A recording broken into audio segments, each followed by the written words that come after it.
boontu ittuu akka urjii taphadhu gammadii aroosticha wajjin aroosticha boonaa miidhagaa hundarraa meelu taphachiisi keetti guyyaan arraa abshirsi waliin jirra keetti guyyaan arraa abshirsi waliin jirra.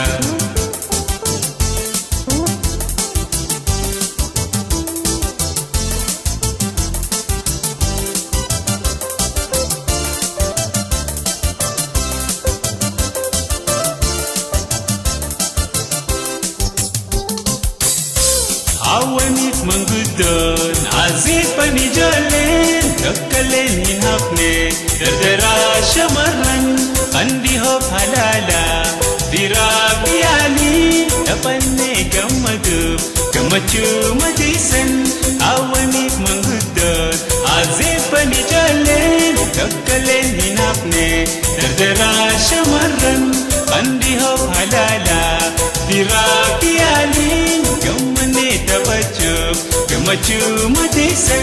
gammachuu madeessan aroostichi boontu ittuu akka urjii taphadhu gammadii aroosticha wajjin aroosticha boonaa miidhagaa hundarraa meenu taphachiisi keetti guyyaan arraa abshirsi waliin jirra keetti guyyaan arraa abshirsi waliin jirra.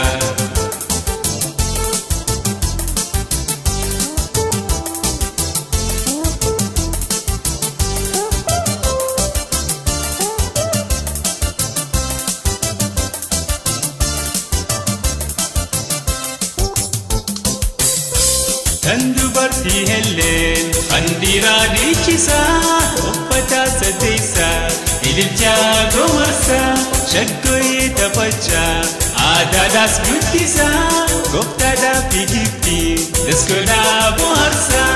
Tandubartii Helen qandiraa dhiichisaa uffataa sadeessaa ililchaa gomarsaa shaggooyee taphachaa aadaadhaas guddisaa gooftaadhaaf higiftii daskoodhaa bohaarsaa.